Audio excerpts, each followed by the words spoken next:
안녕하세요 여러분. 저는 올해 75이 되었습니다. 혼자 살고 있고 월세 아파트에서 홀로 하루하루를 보내고 있습니다. 국민연금을 한 달에 26만 원 정도 받으면서 그럭저럭 살아가고 있습니다. 솔직히 말씀드리면 70이었던 시절과는 전혀 다른 현실이 75에 저를 기다리고 있었습니다. 오늘은 제 실제 삶을 있는 그대로 말씀드리려고 합니다. 듣기 좋은 말은 모두 빼고 오직 진실만을 전해드리겠습니다. 이 이야기를 끝까지 들으시면 75 홀몸 연금 생활의 현실이 어떤 것인지, 한 달 16만 원의 연금으로 어떤 삶이 펼쳐지는지, 그리고 지금부터 무엇을 준비할 수 있는지, 이 세 가지가 분명히 보이실 겁니다. 제가 왜 이런 이야기를 꺼내느냐고요. 그것은 제 자신이 이른 무렵에는 상상조차 하지 못했던 현실 앞에 서 있기 때문입니다. 만약 예수의 저를 다시 만날 수 있다면 전하고 싶은 말이 산더미처럼 쌓여 있습니다. 이제 곧 75을 맞이할 분들, 혹은 아직 70이신 분들께 조금이나마 보탬이 되었으면 하는 마음으로 이 이야기를 시작하려 합니다. 75이라는 나이는 정말이지 커다란 벽이었습니다. 이른 무렵에는 그래도 젊은 시절의 연장선 위에 서 있는 듯한 기분이었습니다.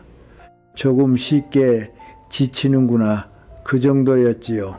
그런데 75을 넘기고 나서부터 분명히 무언가가 달라졌습니다. 아침에 눈을 뜨는 순간부터 몸이 무겁습니다. 침대에서 일어나는 데에도 예전에 두세 배는 시간이 걸립니다. 허리가 아프고 무릎이 아프고 어깨가 올라가지 않습니다. 매일 아침 어딘가가 저에게 호소를 해옵니다. 이른 무렵에는 동네 마트까지 왕복 30분을 걷는 일쯤은 아무것도 아니었습니다. 오히려 건강을 위해 일부러 걸어다니곤 했습니다. 그런데 지금은 그 절반의 거리도 숨이 찹니다. 무거운 장바구니를 들고 돌아올 수 없게 되어 이제는 카트를 끌고 장을 보러 갑니다. 계단도 큰일입니다. 제가 사는 아파트는 3층짜리인데 엘리베이터가 없습니다. 2층 방까지 올라가는 것만으로도 중간에 쉬어야 합니다. 난간을 붙잡고 한 계단 한 계단 천천히 오릅니다. 젊은 시절에는 뛰어 올라가던 그 계단을 이제는 기어오르듯 오르고 있는 셈입니다. 그리고 무엇보다 달라진 것은 병원과의 관계입니다. 이른 무렵에는 1년에 몇 번 정기검진을 받으러 가는 정도였습니다. 그런데 75을 넘기고 나서 병원에 가는 횟수가 단숨에 늘었습니다. 나이가 들면 의료비 부담이 달라진다는 말을 그저 남의 이야기로만 여겼는데 막상 제 일이 되고 보니 진료받으러 가는 횟수가 늘어날수록 당연히 의료비도 불어났습니다. 저는 고혈압과 당뇨를 앓고 있습니다. 한 달에 2번은 내과에 다녀야 합니다. 거기에 더해 허리 통증이 심해져서 정형 외과에도 다니게 되었습니다. 게다가 백내장 수술도 필요하다는 말을 들었습니다. 이른 무렵에는 약도 몇 가지면 됐는데 지금은 아침 저녁 합쳐 10가지가 넘는 약을 먹고 있습니다. 약을 챙기는 것만으로도 큰일입니다. 아침약, 점심약, 저녁약, 자기 전에 먹는 것, 식후에 먹는 것, 가끔은 먹었는지 안 먹었는지조차 헷갈릴 때가 있습니다. 그리고 또 하나 크게 달라진 것이 있습니다. 바로 외로움이 깊어졌다는 것입니다. 이른 무렵에는 그래도 또래 친구들과 한 달에 몇 번씩 만나 식사도 하고 이야기도 나누곤 했습니다. 그런데 75을 넘기고 나서 그 친구들과의 거리가 조금씩 멀어져 갔습니다. 한 사람은 몸이 안 좋아 입원했다가 그대로 요양원에 들어갔습니다. 또 한 사람은 세상을 떠났습니다. 아직 건강한 친구도 있지만 다들 저마다 몸 어딘가가 성취하나 자주 만나기가 어려워졌습니다. 전화로 이야기를 나누기는 합니다만 역시 직접 만나서 이야기하는 것과는 다릅니다. 혼자 사는 저에게 사람과 말을 나눌 기회가 줄어든다는 것은 상상 이상으로 마음을 무겁게 짓누릅니다. 하루 종일 누구와도 한마디 나누지 않는 날이 늘었습니다. 마트 계산대에서 감사합니다 라고 말하는 것이 그날 유일한 대화인 날도 있습니다. 텔레비전을 켜놓지 않으면 방이 너무 고요해서 불안해질 때도 있습니다. 한밤중에 문득 잠에서 깼을 때 이 방에서 내게 무슨 일이라도 생기면 누가 알아차려 줄까 그런 생각이 듭니다. 혼자 살고 의지할 사람도 없는 저에게 이것은 아주 현실적인 불안입니다. 이른 무렵에는 아직 그렇게까지 심각하게 생각하지 않았습니다. 그런데 75이 되어 몸이 약해지고 주변 사람들도 하나둘 자취를 감추어가는 가운데 이 불안한 날이 갈수록 커지고 있습니다.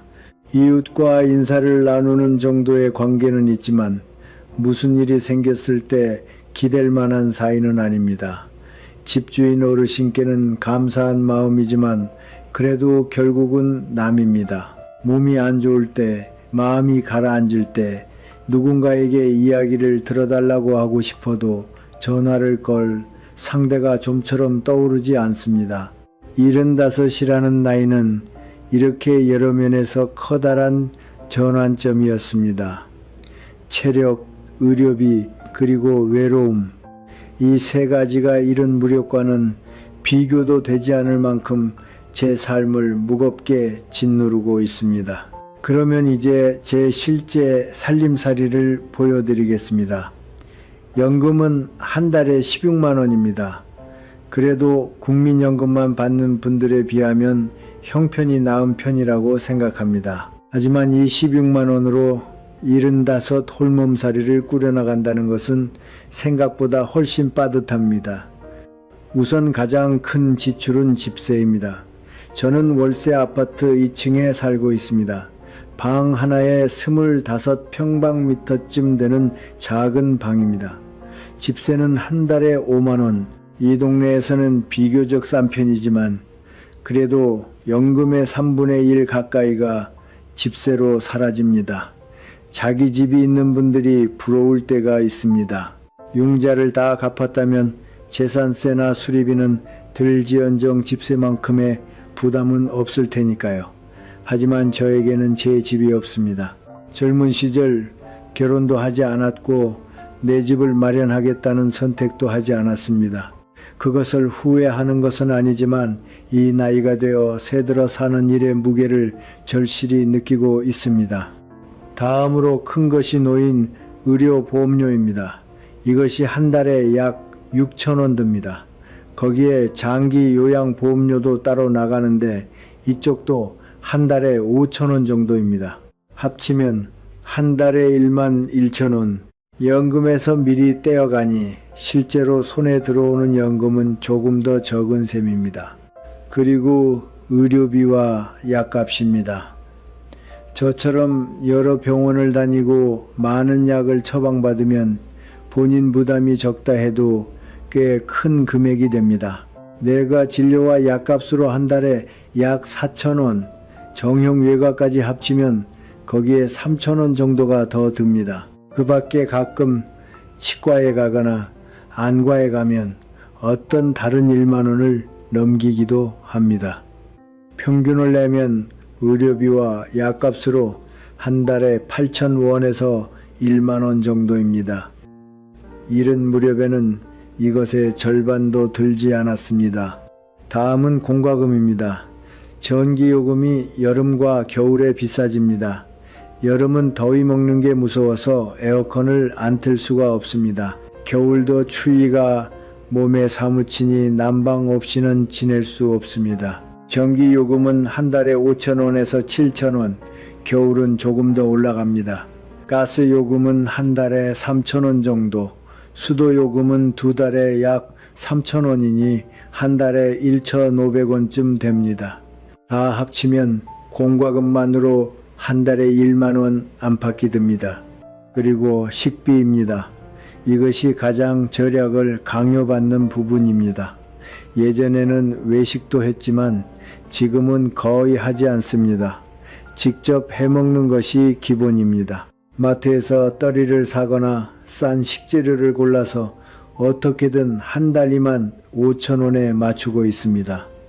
아침은 빵과 달걀, 커피, 점심은 전날 남은 것이나 간단한 면 종류, 저녁은 생선이나 고기를 조금 채소와 함께 먹습니다.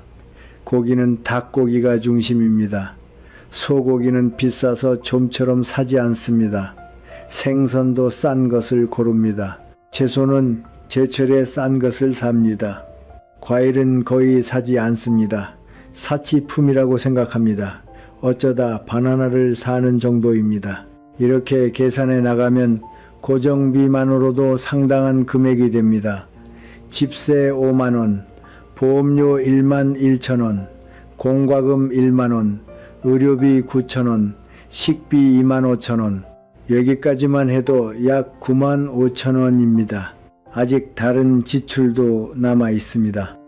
휴대전화 요금이 한 달에 2천 원, 텔레비전 수신료가 한 달에 2천 원, 신문은 보지 않습니다. 인터넷도 들지 않았습니다. 휴대전화만으로 충분합니다. 생활용품과 잡비로 5천 원 정도, 화장지나 세제, 샴푸, 비누처럼 살아가는데 꼭 필요한 최소한의 것들입니다. 옷은 거의 사지 않습니다. 지금 있는 것을 소중히 입습니다. 속옷이나 양말이 해지면 그때그때 새로 사는 정도입니다. 머리는 2달에 한 번 1,000원짜리 이발소에 갑니다. 한 달로 치면 약 500원입니다. 이렇게 모두 더하면 한 달에 약 11만 원에서 12만 원의 지출이 됩니다. 연금이 16만 원이니 손에 남는 것은 한 달에 4만 원에서 5만 원이라는 계산입니다. 그러나 이것은 어디까지나 별탈 없이 흘러갔을 때의 이야기입니다. 갑작스러운 지출이 생기면 이 여유는 순식간에 사라져버립니다. 예를 들어 백내장 수술을 권유받고 있습니다. 여기에는 수만 원이 듭니다. 에어컨이 고장나면 새로 바꾸는데 수만 원이 필요합니다. 냉장고도 벌써 10년 넘게 쓰고 있습니다. 언제 고장나도 이상하지 않습니다. 치아 치료로 틀니가 필요해질지도 모릅니다. 보험이 안 되는 치료를 권유받기도 합니다. 그런 예상치 못한 지출에 대비해 조금씩 저축을 해 두어야만 합니다. 하지만 한 달에 4만 원에서 5만 원의 여유로는 큰 저축을 할 수 없습니다. 만약 큰 병이라도 나서 입원이라도 하게 되면 모아둔 돈은 눈 깜짝할 사이에 바닥날 것입니다. 사실 저축은 지금 약 200만 원 정도 있습니다. 지금까지 필사적으로 절약해서 모아온 돈입니다. 그러나 이 200만 원도 무슨 일이 생기면 금세 사라져 버릴 금액입니다. 장례비에도 모자랄지 모릅니다. 묻힐 자리도 없습니다. 혼자이고 의지할 사람도 없는 저는 제 마지막 일까지 생각해 두어야만 합니다. 그렇게 생각하면 이 200만 원은 절대로 줄여서는 안 되는 돈입니다.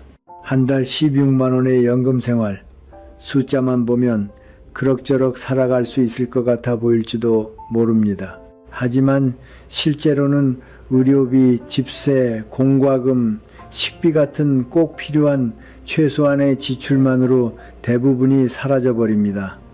취미나 즐길 거리에 쓸 돈은 거의 없습니다. 친구와 식사하러 가는 것도 1년에 몇 번이 한계입니다. 여행 같은 건 벌써 몇 년째 가보지 못했습니다. 이렇게 매일 절약을 의식하며 자질구레하게 살아가고 있습니다.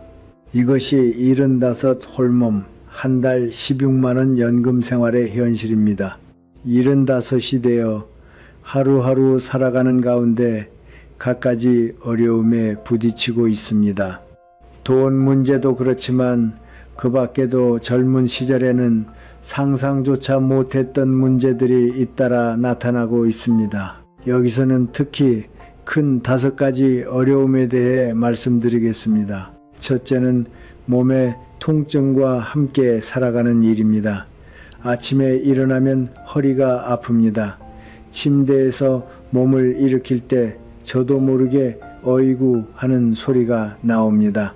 허리를 펴기까지 시간이 걸립니다. 무릎도 아픕니다. 계단을 내려갈 때는 특히 힘듭니다. 한 계단 조심스럽게 발을 옮깁니다. 서두를 수가 없습니다. 어깨도 잘 올라가지 않게 되었습니다.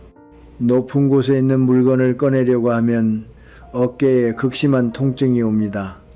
손을 뻗는 것조차 한바탕 고생입니다. 이 통증은 약을 먹어도 완전히 사라지지 않습니다. 파스를 붙여도 잠시 편해지는 정도입니다. 정형외과 선생님은 나이 탓이니 잘 다스리며 지내는 수밖에 없습니다 라고 하십니다. 진통제를 너무 많이 먹으면 위에 부담이 가고 그렇다고 통증을 계속 참는 것도 고통스럽습니다. 매일 이 통증과 어떻게 지낼지 시행착오의 연속입니다. 장을 보러 가는 것도 한바탕 고생입니다. 무거운 것을 들 수 없으니 한 번에 많이 살 수가 없습니다. 조금씩 여러 번 장을 보러 가야 합니다. 그런데 여러 번 나가는 것도 체력적으로 힘듭니다. 둘째는 병원 가는 횟수가 늘어나는 나날입니다. 앞에서도 잠깐 언급했지만 병원에 가는 빈도가 정말 늘었습니다. 내과에 한 달 2번, 정형외과에도 한 달 2번, 안과까지 합치면 한 달에 6번에서 8번은 병원에 다닙니다. 하루를 통째로 쓰는 일도 적지 않습니다. 아침 일찍 집을 나서 병원에서 한참을 기다리고 돌아오면 한낮이 지나 있습니다. 그것만으로 녹초가 되어버립니다. 대기실에서 기다리는 시간이 정말 깁니다. 예약을 해도 1시간을 기다리는 일은 드물지 않습니다. 딱딱한 의자에 계속 앉아 있으면 허리에 무리가 갑니다. 진료 시간은 고작 몇 분인데 기다리는 시간은 그 몇 배나 됩니다. 약국에서도 기다립니다. 처방전을 내고 약이 나올 때까지 또 30분. 병원 한 곳에 다녀오는 것만으로 한나절이 날아가 버립니다. 게다가 여러 곳을 다니다 보니 약 관리도 큰일입니다. 내과 약, 정형외과 약, 저마다 다른 약을 처방받습니다. 함께 먹어도 괜찮은지 걱정될 때도 있습니다. 약 수첩을 들고 가서 약사 선생님께 확인을 받지만 그래도 불안은 남습니다. 병원에 가기 위한 교통비도 무시할 수 없습니다. 버스를 타면 편도에 100원, 왕복이면 400원입니다. 한 달에 몇 번씩 다닙니다. 걸어갈 수 있는 거리는 아니고 그렇다고 택시를 탈 만한 여유도 없습니다. 비 오는 날이나 바람이 센 날, 몸이 안 좋은 날에는 병원에 가는 것 자체가 고역입니다. 셋째는 디지털 시대에 뒤처지는 두려움입니다. 요즘은 뭐든지 스마트폰으로 하는 시대가 되었습니다. 저도 휴대전화는 가지고 있지만 이른바 스마트폰이 아니라 간단한 기종입니다. 전화와 문자만 되면 충분하다고 생각했습니다.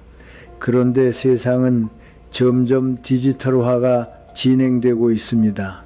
병원 예약도 인터넷으로 할 수 있게 되었습니다. 하지만 저는 못합니다. 전화로 예약하려 하면 인터넷으로 예약해 주세요 라는 말을 들을 때도 있습니다. 은행 창구도 줄어들고 있습니다. 현금 인출기도 복잡해서 조작에 당황합니다. 젊은 사람은 쉽게 하겠지만 저는 잘 모르겠습니다. 마트 계산대도 무인 계산대가 늘었습니다. 처음에는 쓰는 법을 몰라 점원에게 도움을 받았습니다. 지금도 가끔 조작을 잘못해서 뒤에 줄 선 사람을 기다리게 할 때가 있습니다. 미안한 마음과 한심한 마음으로 가슴이 가득 찹니다. 세상에서 자꾸 뒤처져 가는 느낌이 듭니다. 젊은 사람들은 당연하다는 듯이 스마트폰을 척척 다루며 뭐든 해내는 것처럼 보입니다. 하지만 저에게는 어렵습니다. 이제 와서 새로 배우는 것도 힘들고 누군가 가르쳐줄 기회도 없습니다. 이대로 점점 세상을 따라가지 못하게 되는 것은 아닐까 하는 불안이 있습니다. 넷째는 월세 갱신과 보증인 문제입니다. 월세 아파트에 사는 이상 계약 갱신이 있습니다. 2년마다 갱신료를 내야 합니다. 갱신료는 집세 한 달치, 그러니까 5만 원입니다. 2년에 한 번이라고는 해도 이 지출은 뼈 아픕니다. 그리고 갱신 때마다 불안해지는 것이 있습니다. 바로 언제까지 이 집에 살 수 있을까 하는 것입니다. 집주인은 지금으로서는 아무 말도 하지 않습니다. 하지만 노인의 혼자살이는 집주인에게도 위험입니다. 만약 방에서 쓰러져 아무도 알아차리지 못한다면 고독사라는 말이 머릿속을 스칩니다. 그렇게 되면 집주인에게 큰 폐를 끼치게 됩니다. 언젠가 나가달라는 말을 듣는 건 아닐까. 그런 불안이 늘 마음 한구석에 자리하고 있습니다. 실제로 노인이 월세집을 구하는 것은 매우 어렵다고 들었습니다. 만약 지금 사는 아파트를 나가야 한다면 다음 살 곳은 찾을 수 있을까요? 보증인도 문제입니다. 지금은 보증회사를 이용하고 있지만 갱신 때마다 심사가 있습니다. 나이가 올라갈수록 심사도 까다로워지는 건 아닐까 걱정입니다. 형제도 없고 친척과도 왕래가 끊겼습니다. 기댈 사람이 없다는 것은 이럴 때 정말 곤란합니다. 다섯째는 위급할 때 기댈 사람이 없는 불안입니다. 혼자 사는 사람의 가장 큰 불안은 무슨 일이 생겼을 때 아무도 도와주지 않는다는 것입니다.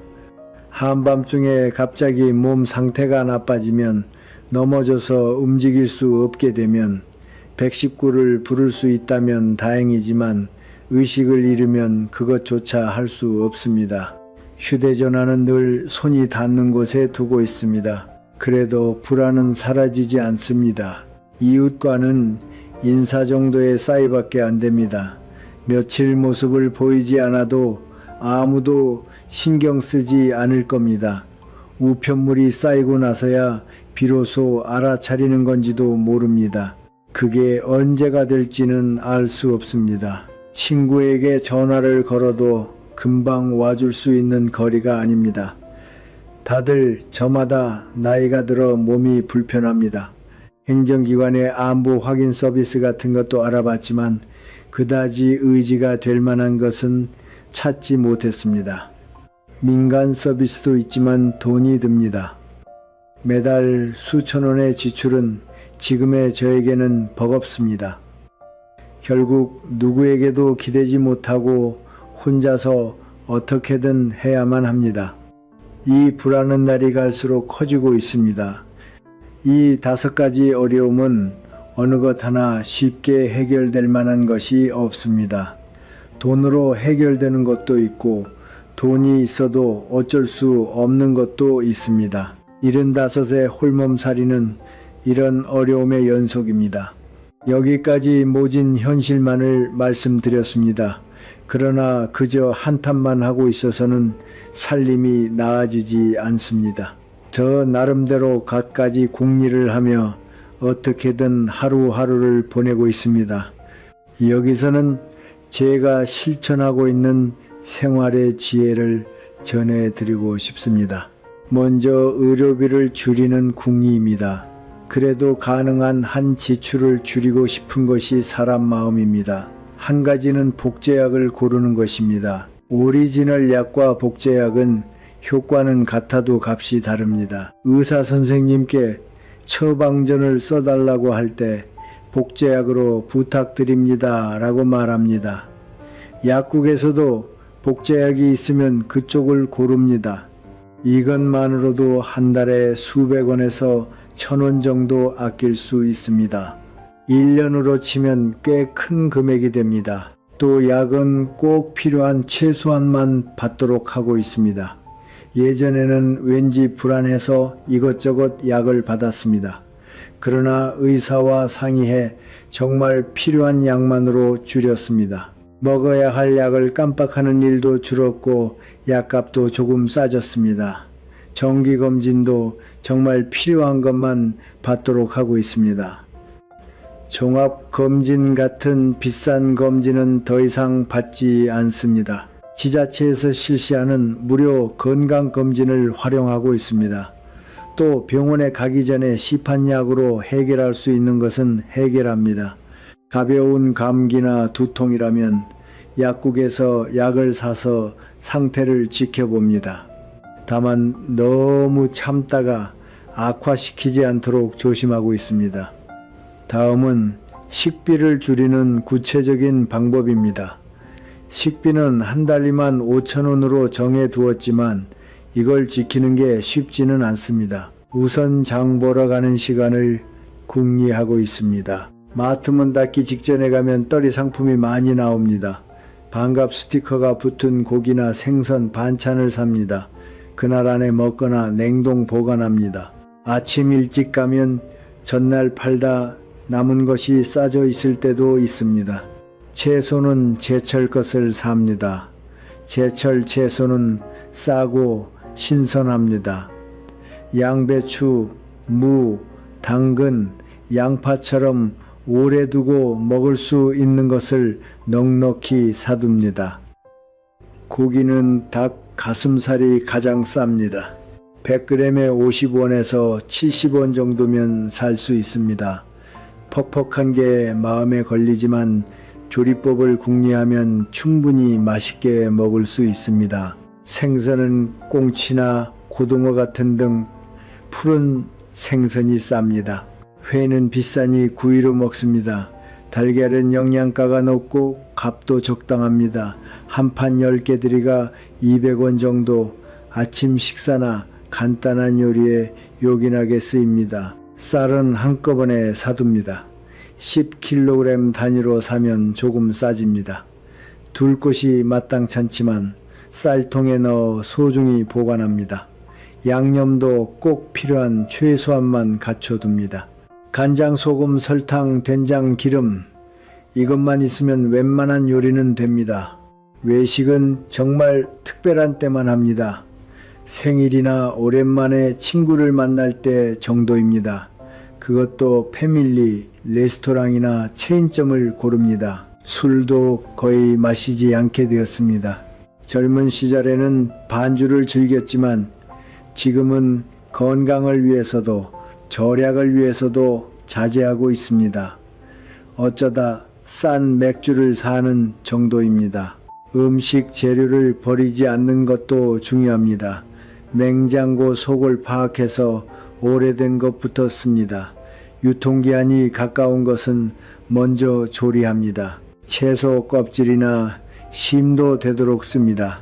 묵껍질은 볶음으로, 양배추 심은 잘게 썰어 국에 넣습니다. 1인분 요리는 양 조절이 어렵습니다. 너무 많이 만들면 남고 너무 적으면 아쉽습니다.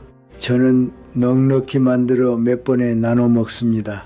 카레나 조림은 2, 3일치를 만듭니다. 같은 걸 계속 먹는 건 진리지만 절약을 위해서는 어쩔 수 없습니다. 셋째는 돈 들이지 않고 즐길 수 있는 머물 곳입니다. 돈을 들이지 않고 밖에 나가 사람과 어울릴 기회를 만드는 것은 마음의 건강에 소중합니다.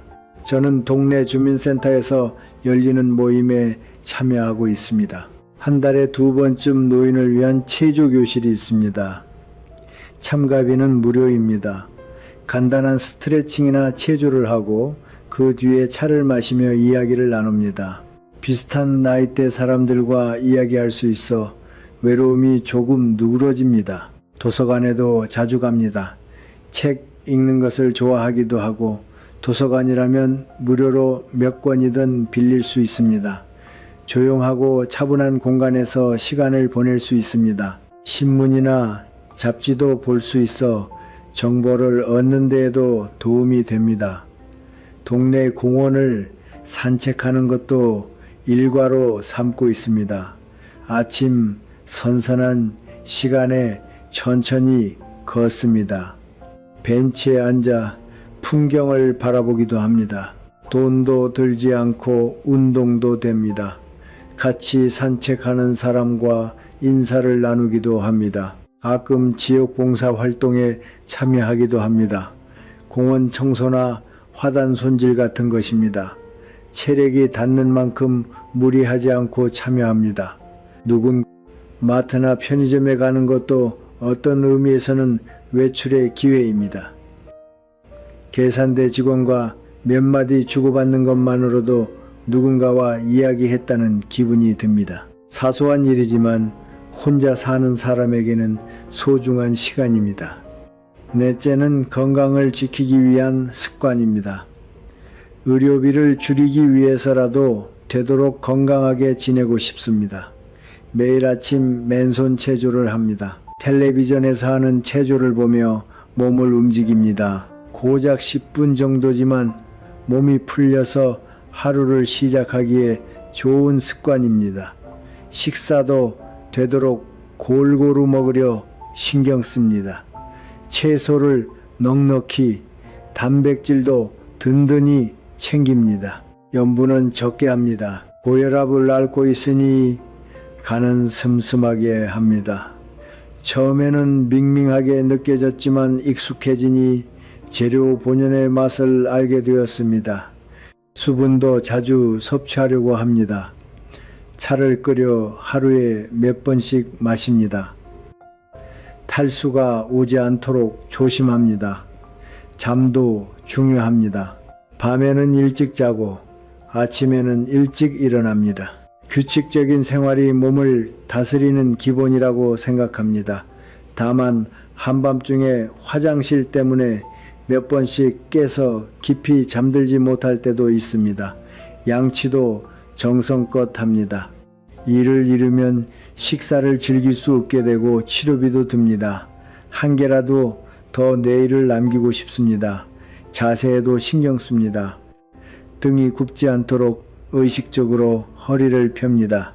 앉아 있을 때도 등바디에 기대지 않고 곧게 앉으려 합니다. 이런 작은 궁리의 쌓임이 지금의 생활을 떠받치고 있습니다.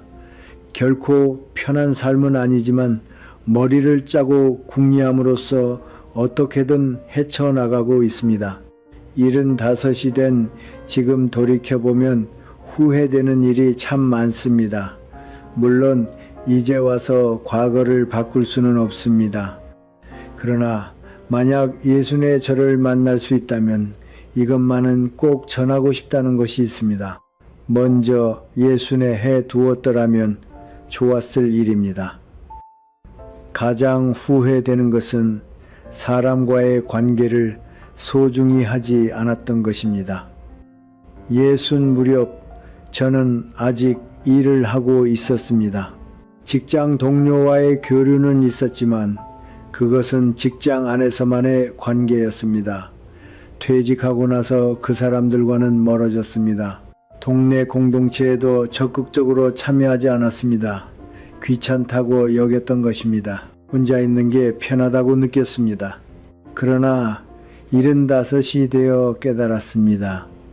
젊을 때 맺어둔 인간관계야말로 나이 들고 나서의 재산이라는 것을 예순일 때 좀 더 동네 모임에 얼굴을 내밀었더라면 취미 동아리에라도 들어둘 걸. 그랬다면 지금쯤 편하게 이야기 나눌 것이 있었을지도 모릅니다. 사람과의 인연은 하루아침에 만들어지지 않습니다. 시간을 들여 조금씩 쌓아가는 것입니다. 그것을 게을리한 결과가 지금의 외로움이라고 생각합니다. 또 하나 예순에 해두었더라면 좋았을 것이 있습니다. 바로 체력을 길러두는 것입니다. 예순 무렵에는 아직 몸이 움직였습니다. 조금 쉽게 지치긴 했어도 평범하게 생활할 수 있었습니다. 그러나 그때 좀 더 운동을 해두었더라면 하고 생각합니다. 헬스장에 다니는 것 같은 거창한 일이 아닙니다. 매일 조금 더 길게 걷는다든지 스트레칭을 한다든지 간단한 것이면 됩니다. 근력은 쓰지 않으면 자꾸 약해집니다. 예순에 유지해 두었다면 75이 되어서도 조금은 수월했을지 모릅니다. 이제 와서 후회해도 늦었지만 앞으로 예순을 맞이할 분들에게는 꼭 전하고 싶습니다. 몸이 움직일 때 체력을 길러두십시오. 그리고 디지털 기기에도 좀 더 일찍부터 익숙해졌더라면 좋았을 것입니다. 예순 무렵에는 아직 머리도 돌아갔습니다. 새로운 것을 익히는 것도 지금보다는 쉬웠을 것입니다. 그러나 저는 필요 없다, 귀찮다며 피해왔습니다. 그 결과 지금에 와서 곤란을 겪고 있습니다.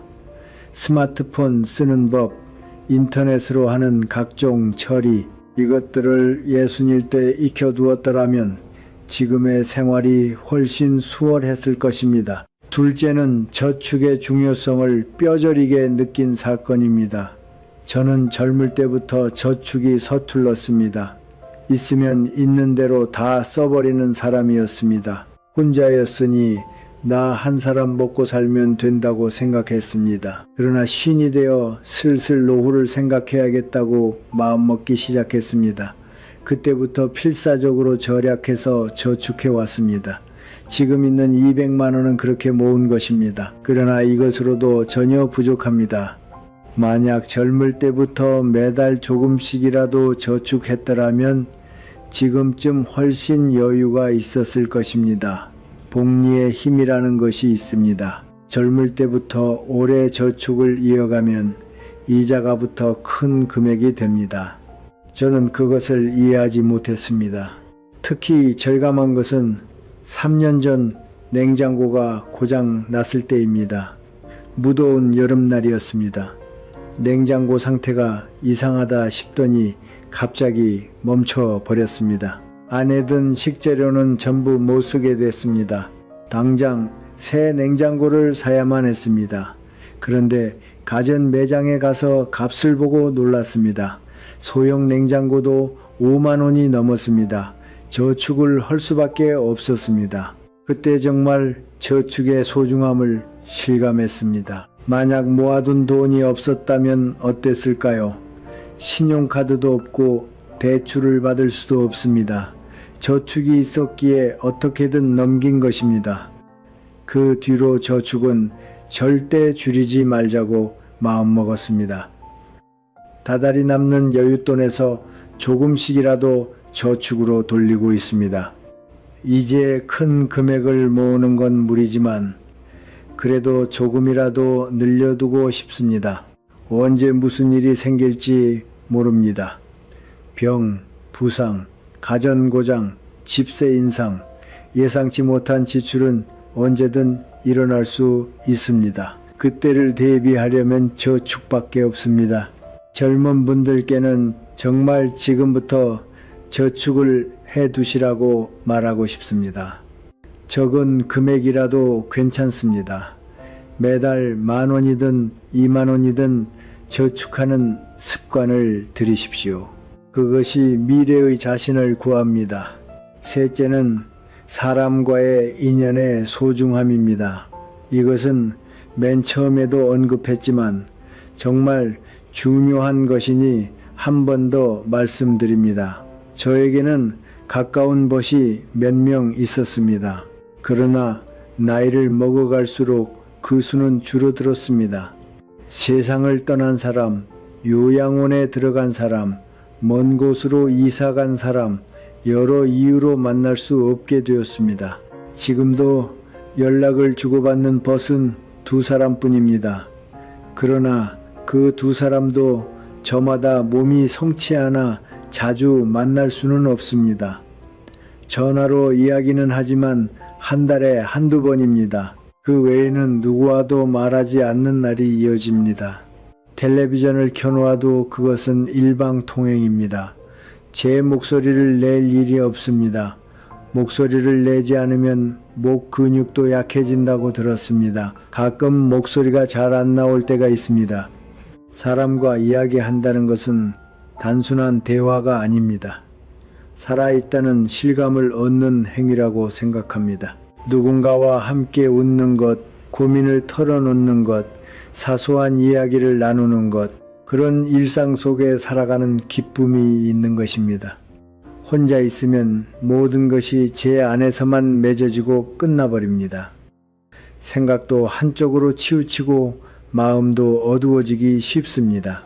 누군가와 이야기함으로써 마음이 밝아질 때가 있습니다. 다른 시각을 깨닫게 될 때도 있습니다. 사람과의 인연은 마음의 양식입니다. 75이 되어 그것을 사무치게 느끼고 있습니다. 젊을 때는 혼자라도 괜찮다고 생각했습니다. 자유롭고 홀가분하다고 느꼈습니다. 그러나 나이가 들면 혼자라는 것의 쓸쓸함, 외로움의 무게가 뼈에 사무쳐 옵니다. 이제라도 새 벗을 사귈 수 없을까 생각할 때도 있습니다. 그러나 75에 새로운 인간관계를 쌓는 것은 쉽지 않습니다. 사람을 만날 기회도 한정되어 있고 제가 먼저 적극적으로 나설 기력도 좀처럼 솟지 않습니다. 그렇기에 젊을 때부터 사람과의 인연을 소중히 여기시기를 바랍니다. 벗을 사귀는 것도 가정을 꾸리는 것도 젊을 때만 할 수 있는 일이 있습니다. 혼자 사는 것을 택하는 것도 하나의 삶의 방식입니다. 저는 그것을 부정할 생각이 없습니다. 그러나 나이가 들었을 때의 일도 생각해 두십시오. 사람과의 인연이 있느냐 없느냐에 따라 노후의 삶은 크게 달라집니다. 저처럼 후회하지 않기 위해 지금 할 수 있는 일을 해 두시기 바랍니다. 여기까지 제 75의 삶을 있는 그대로 말씀드렸습니다. 모진 현실, 갖가지 어려움, 그리고 후회, 솔직히 말씀드려 편한 삶은 아닙니다. 그러나 그렇다고 해서 절망하고 있는 것은 아닙니다. 분명 돈은 빠듯합니다. 몸도 마음먹은 대로 움직이지 않습니다. 외로움을 느낄 때도 있습니다. 그래도 매일을 살아가고 있습니다. 아침에 눈을 뜨고 또 하루가 시작된다. 그것만으로도 고마운 일이라고 생각하게 되었습니다. 젊을 때는 당연하다고 여겼던 일들이 지금은 당연하지 않습니다. 제 발로 걸을 수 있다는 것, 스스로 식사를 할 수 있다는 것, 화장실에 갈 수 있다는 것, 이런 일상의 작은 일들이 실은 무척이나 소중하다는 것을 깨달았습니다. 75의 삶은 모질지만 절망은 아닙니다. 궁리하기에 따라 어떻게든 살아갈 수 있습니다. 돈이 없어도 즐거움을 찾을 수 있습니다. 도서관에서 책을 읽는 것, 공원을 산책하는 것, 계절이 바뀌는 것을 느끼는 것, 돈을 들이지 않고 할 수 있는 일은 얼마든지 있습니다. 혼자 있는 시간이 길어도 외로움에 짓눌리지 않을 수 있습니다. 텔레비전을 보며 웃는 것, 라디오를 듣는 것, 창밖을 내다보는 것, 작은 즐거움을 찾는 것이 살아갈 힘이 됩니다. 그리고 앞으로 75을 맞이할 분들께는 지금부터라도 늦지 않은 준비가 있습니다. 먼저 건강관리입니다. 지금 60, 70 초반인 분들은 아직 몸이 움직입니다. 바로 그 지금 가능한 한 체력을 길러두십시오. 매일 조금이라도 좋으니 몸을 움직이십시오. 산책이든 맨손 체조든 무엇이든 좋습니다. 근력을 유지하는 것이 미래의 자신을 돕습니다. 식사에도 신경 쓰십시오. 균형 잡힌 식사, 적당한 양, 염분은 적게. 지금부터 습관을 들여두면 75이 되었을 때 병에 걸릴 위험을 줄일 수 있습니다. 다음은 저축입니다. 아직 수입이 있는 분은 조금이라도 저축을 늘리십시오. 연금만으로는 예상치 못한 지출에 대응할 수 없습니다. 병, 부상, 가전, 고장 여러 일이 일어납니다. 그때 곤란하지 않도록 지금부터 대비해 두십시오. 한 달에 10,000원이든 20,000원이든 쌓이면 큰 금액이 됩니다. 그리고 사람과의 인연을 만드십시오. 동네 모임에 참여한다. 취미 동아리에 든다. 봉사를 한다. 무엇이든 좋습니다. 집 밖에 이야기 나눌 상대를 만드십시오. 한 사람이라도 두 사람이라도 편하게 이야기할 상대가 있다는 것이 마음의 버팀목이 됩니다. 75이 되고 나서 새 인간관계를 쌓는 것은 어렵습니다. 지금부터 조금씩이라도 인연을 만들어 두십시오.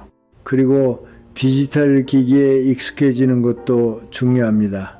스마트폰, 컴퓨터, 인터넷 서툴다고 여기지 말고 조금씩 만져보십시오. 처음에는 어려울지 모르지만 쓸 수 있게 되면 편리합니다. 젊은 가족에게 배우는 것도 좋겠지요. 주민센터 같은 곳에서 무료 강습회를 하기도 합니다. 요즘 시대에 디지털 기기를 쓰지 못하면 불편한 일이 많습니다. 또 사는 집에 대해서도 생각해 두십시오. 월세에 사는 분은 나이가 들면 집을 빌리기 어려워집니다. 가능하다면 지금부터 살 곳을 확보해 두시기를 권합니다. 자기 집이 있는 분은 손재를 잊지 마십시오. 집도 나이를 먹습니다. 지금 필요한 수리를 해두면 나중에 큰 지출을 피할 수 있습니다. 그리고 혼자 사는 분들께는 특별히 전하고 싶은 것이 있습니다. 혼자이기에 누리는 자유도 있습니다. 누구의 눈치도 보지 않고 제 속도대로 생활할 수 있습니다. 좋은 시간에 일어나 좋아하는 것을 먹고 하고 싶은 일을 한다. 이것은 혼자이기에 누리는 특권입니다. 가족이 있으면 그것대로 좋은 점도 있겠지요. 그러나 혼자에게는 혼자만의 좋음이 있습니다. 저는 혼자 산 것을 후회하는 것이 아닙니다. 다만 조금 더 사람과의 인연을 소중히 해두었더라면 좋았을 텐데 하고 생각할 뿐입니다. 혼자 살아가기로 정했다면 그것은 그것대로 훌륭한 선택입니다. 그러나 혼자 살아가기 위한 준비를 단단히 해 두십시오. 돈, 건강, 사람과의 관계, 이 세 가지를 지금부터 갖춰두는 것이 중요합니다. 75은 상상 이상으로 버거운 나이입니다. 그러나 준비를 해두면 못 넘길 것도 아닙니다. 저처럼 후회하지 않기 위해 지금 할 수 있는 일을 하십시오. 아직 시간은 있습니다. 60, 70 초반이라면 아직 충분히 준비할 수 있습니다. 이 이야기를 듣고 계신 분들 가운데는 아직 젊은 분도 계실지 모릅니다. 만약 그렇다면 정말 행운입니다. 지금부터 준비하면 75이 되었을 때 저보다 훨씬 수월한 삶을 살 수 있을 것입니다. 노후는 누구에게나 찾아옵니다. 피할 수 없는 것입니다. 그렇다면 되도록 좋은 노후를 맞이할 수 있도록 지금부터 준비해 두십시오. 제 이야기가 조금이라도 여러분께 보탬이 된다면 더없이 기쁘겠습니다. 오늘은 제 75세 홀몸 연금 생활에 대해 있는 그대로 말씀드렸습니다. 모진 현실도 있지만 그래도 매일을 소중히 살아가고 있습니다. 이 이야기가 앞으로 75을 맞이할 분들 혹은 아직 젊은 분들께 참고가 된다면 정말 기쁘겠습니다. 만약 이 이야기가 도움이 되셨다면 부디 구독과 좋아요를 부탁드립니다. 여러분의 응원이 제게 큰 힘이 됩니다. 그리고 댓글로 여러분의 경험이나 생각도 들려주시면 감사하겠습니다. 사람마다 처지는 다르지만 정보를 나눔으로써 서로 도울 수 있는 것이 있다고 생각합니다. 그럼 끝까지 봐주셔서 진심으로 감사드립니다. 여러분 모두 건강하고 평온한 날들을 보내시기를 바랍니다.